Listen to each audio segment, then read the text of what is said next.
বাবার কথা বলবাই না। পোলাও পোলার বউয়ের কথা আমার আর বাসার ঢুকাইলো না। তখন আমি কইলাম যে দাদা রে, কার বলতাম কেউ নাই আমার।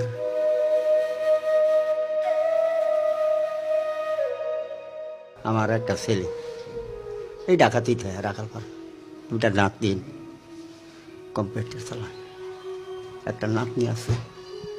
আমার এই পাশাতে একটা ঘাও, এই ঘাওটা পচা পড়ছে এবং কি রাত্রেবেলা রিক্সাও চালাইছি, ভালো ছিলাম।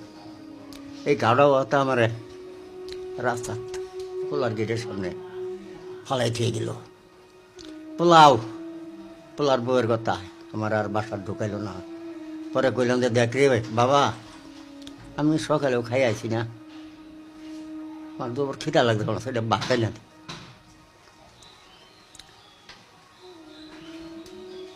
খাওয়াইলো না, না খাওয়াই বাবা একটা লোকে হই না হেরা চার চলতে না, চা একটা রুটি না খাওয়াইলো আমার। পর্দাটা খাইলাম, পেটও যায় না। পরে আদর করে নিজের সন্তান তো ছোট্ট নাতি না কয় আব্বা আম্মা দাদা কান্তাছে, দাদারে গরলি আই কয় না। দুইজনে টান্না তুইলা রিক্সা তুইলা যখন টাঙ্গের বাস ট্রেন লই আইয়ে গাড়ি তুইলা দিব, তখন আমি কইলাম যে দাদা রে, কার বলতাম কেউ নাই আমার। তো রিক্সার ড্রাইভারে কইলাম যে ভাই মেন রোড দিয়েই যান, নাবিজকে যাই উঠছে। কইলাম যে আমার মেন রোড দিয়ে আপনি এই আজাদপাড়া মহাখালী ডিএসের সামনে যে ব্রিজের তলে পুলিশ বক্স এনে আমার ভালাই দিয়ে, এনে আমার বিছানাটা করে হতেই দিয়ে আমার এনেও দুইটা নাতিন, নাতিন ভাই আমার দিকে আয় দাদু কেমন আছো। কিন্তু আমি পড়ে রয়েছি বাজান, আমি খুব আদরে আছি।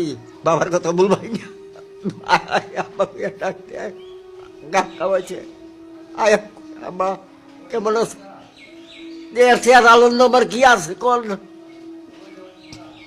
আমি দোয়া করি আবার আমার এই পুতের আল্লাহকে দোয়া বিপদে না ফেলায়। আমি এই কামনাই করি।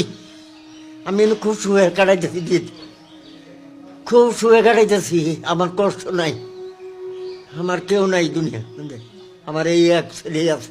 আমি বর্ত দিনে আল্লাহ আছে, ওই একজন মাথার উঠে আছে, বালামন্দর মালিক আমার আল্লাহ।